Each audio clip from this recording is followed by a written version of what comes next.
آج وہ ہمارے ایک دوست ہیں حبیب اکرم صاحب، وہ بیٹھ کے جھوٹی حدیثیں بیان کرتے ہیں کہ جی امت کی جو اکثریت ہے نا جی وہ حق پہ ہوگی. امت کی اکثریت حق پہ نہیں ہوگی، اجماع امت حق پہ ہے کہ جب پوری امت ایک بات کرے. اکثریت تو ہمیشہ گمراہی پہ ہوتی ہے. کیسا زمانہ آ گیا کہ اس صدی کا سب سے بڑا جھوٹا شخص مرزا جہلمی دوسروں پر جھوٹ کی تہمتیں لگا رہا ہے. میرا دوسرا چینل ہے ڈاکٹر مفتی علی نواز، اس پہ آپ دیکھیں گے مرزا جہلمی کے 338 جھوٹ. ہم نے اس کے 338 جھوٹ پکڑے ہیں. 4 جھوٹ آپ اور ملا لیں تو 342 جھوٹ. اس صدی کا سب سے بڑا جھوٹا شخص ہی ہے. ایک حدیث پر اس نے 17 جھوٹ باندھے ہیں. اور آگے میں آپ کو دکھاؤں گا کہ ایک موضوع من گھڑت روایت کو کہتا ہے کہ یہ صحیح روایت ہے اور حضرت علی رضی اللہ تعالیٰ پر جھوٹ باندھ رہا ہے. اور اس نے یہاں کیا کہا کہ حبیب اکرم جھوٹی حدیثیں بیان کرتے ہیں کہ امت کی اکثریت حق پر ہوگی. نہیں جناب، اکثر جو ہمیشہ ہیں وہ گمراہی پر رہیں. نعوذ باللہ من ذالک. یعنی ہمیشہ سے جو اکثر لوگ رہیں وہ گمراہی پر رہیں.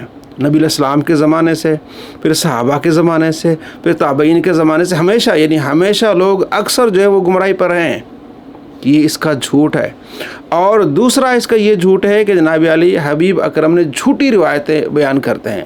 حبیب اکرم نے جو روایت بیان کی وہ یہ ہے کہ آپ صلی اللہ تعالیٰ علیہ وآلہ وسلم کی طرف یہ منسوب ہے، اور یہ جھوٹی نہیں ہے، ضعیف روایت ہے. اس کا ایک حصہ ضعیف ہے اور پہلا حصہ صحیح ہے کہ میری امت گمراہی پر جمع نہیں ہوگی. یہ ابن ماجہ میں حدیث ہے. محدثین کہتے ہیں یہ جو لفظ ہے نا پہلا حصہ کہ میری امت گمراہی پر جمع نہیں ہوگی، یہ صحیح ہے حصہ. ہاں، دوسرے حصے میں حکم ہے کہ اگر آپس میں اختلاف ہو تو سواد اعظم کی طرف رجوع کرو، یعنی جہاں اکثر لوگ ہیں آپ ان کے ساتھ مل جاؤ، کیونکہ اکثر اہل سنت ہیں. اسے تکلیف ہے، اس لیے اس نے کہا کہ یہ جھوٹی روایتیں بیان کرتے ہیں. محدثین نے کہا کہ پہلا حصہ صحیح ہے، جھوٹی نہیں ہے. جھوٹی وہ ہوتی جو من گھڑت روایت ہوتی ہے، وہ آگے ہم آپ کو اس کی دکھا رہے ہیں. تو یہ اتنا بڑا جھوٹا انسان ہے. کہیں گے نہیں، اس کے چیلے کہیں گے نہیں جناب علی قرآن میں ہے کہ اکثر لوگ گمراہ ہیں. کہاں ہے جی؟ سورہ انعام میں آیت نمبر 116 ہے، وَإِن تُطِعْ أَكْثَرَ مَنْ فِي الْأَرْضِ يُضِلُّوكَ عَنْ سَبِيلِ اللَّهِ. اگر آپ مانیں گے اکثر لوگوں کی تو آپ کو وہ گمراہ کر دیں گے، آپ کو راستے سے بھٹکا دیں گے. تو اللہ تبارک و تعالیٰ کے محبوب کیا صحابہ کی باتوں سے بھٹک جائیں گے، یا یہ کفار سے متعلق ہے؟ بھئی کفار سے متعلق یہ ساری چیزیں ہیں.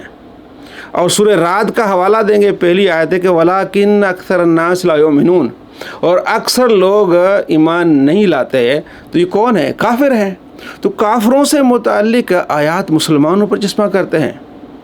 مسلمان بمقابلہ کفر شرک تو وہ زیادہ ہیں مسلمانوں سے، لیکن مسلمانوں کو کہنا کہ مسلمانوں کے اندر اکثر لوگ جو گمراہ ہیں، یہ خود گمراہ ہے.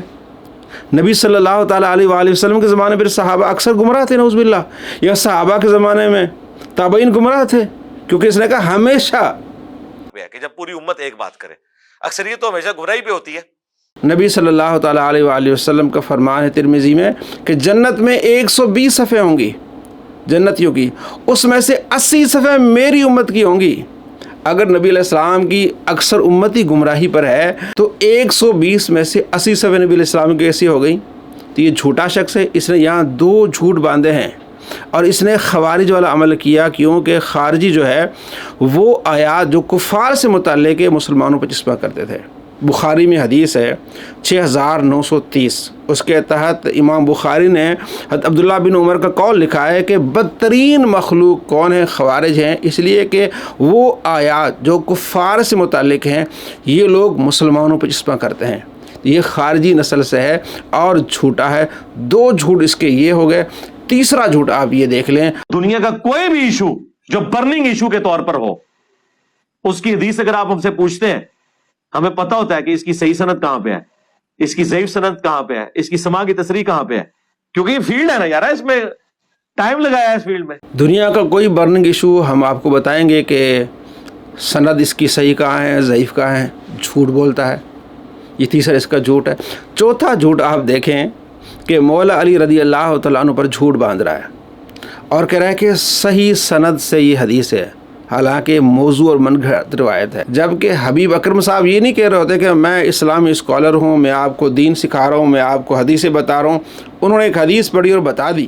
مرزا جیلمی اپنے آپ کو ایک اسلامی اسکالر سمجھتا ہے, اپنے آپ کو امام سمجھتا ہے اور کہتا ہے کہ میرے سوا کسی کو علم نہیں ہے اور میں ہر حدیث کی سند صحیح و ضعیف میں جانتا ہوں. اب آپ دیکھیں کہ کس طرح جھوٹ باندھتا ہے سامنے قرآن رکھ کے, حدیث کی کتابیں رکھ کے. تو یہ چوتھا اس کا جھوٹ ہو جائے گا, اور اس کے جھوٹ ہو جائیں گے 342. ایک جھوٹ باندھے اس پر اللہ کی لعنت, جو 342 جھوٹ باندھے اس پر کتنی لعنتیں ہوں گی. سورہ التوبہ سے پہلے بسم اللہ کیوں نہیں ہے؟ اس کے پیچھے ٹیکنیکل ریزن کیا ہے؟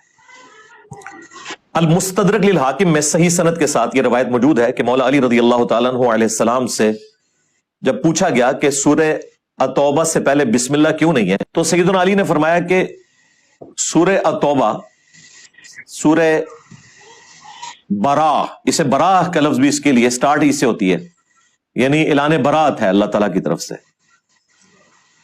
اس کے سٹارٹ میں بسم اللہ کیسے ہو سکتی تھی؟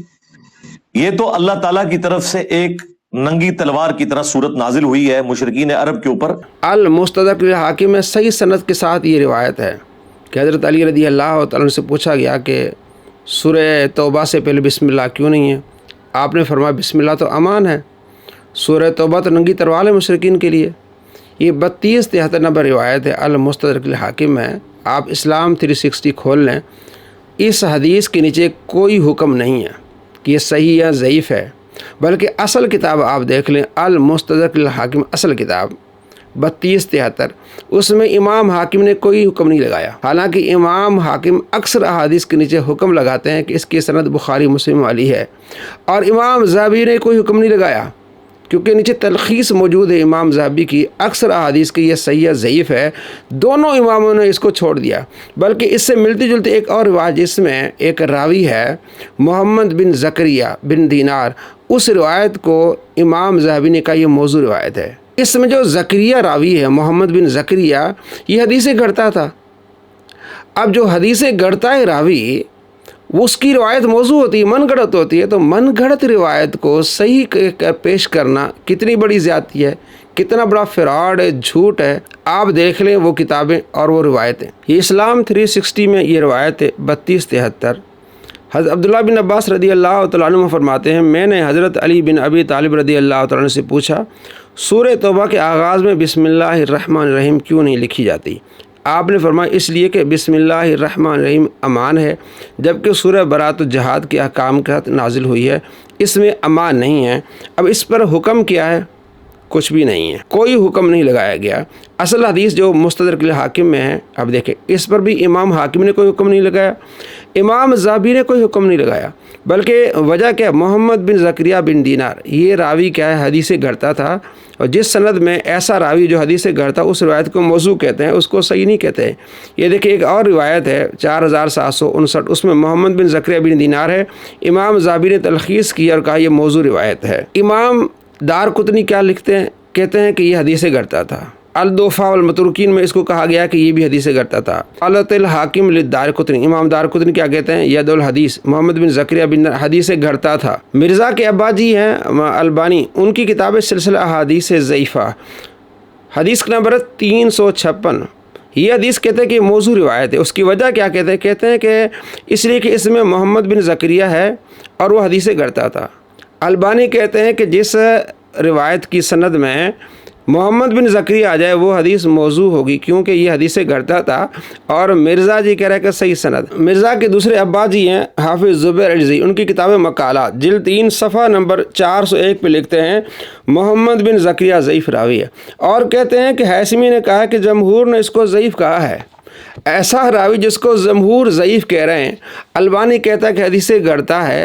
جو حدیثیں گڑھتا ہے اس کی روایت موضوع ہوتی ہے. تو موضوع من گھڑت روایت کو یہ کہنا کہ صحیح سند سے روایت ثابت ہے مستدرک للحاکم میں, اور حضرت علی رضی اللہ تعالیٰ پر جھوٹ باندھنا کتنا بڑا لعنتی شخص ہے. اور دعوے کیا کرتا ہے؟ ہم سے کوئی حدیث چھپی نہیں ہے, ہم نے ٹائم لگایا ہے, ہمیں پتہ ہوتا ہے اس کی صحیح سند کہاں ہے اور اس کی ضعیف سند کہاں ہے. آپ اس ضعیف موضوع روایت کو صحیح کہہ کر پیش کر رہے ہیں. کتنے بڑے جھوٹے ہیں, مولا علی پر جھوٹ باندھ رہے ہیں, جھوٹے پر اللہ کی لعنت ہوتی ہے. ایسے لعنتیوں سے دوستوں بچیں.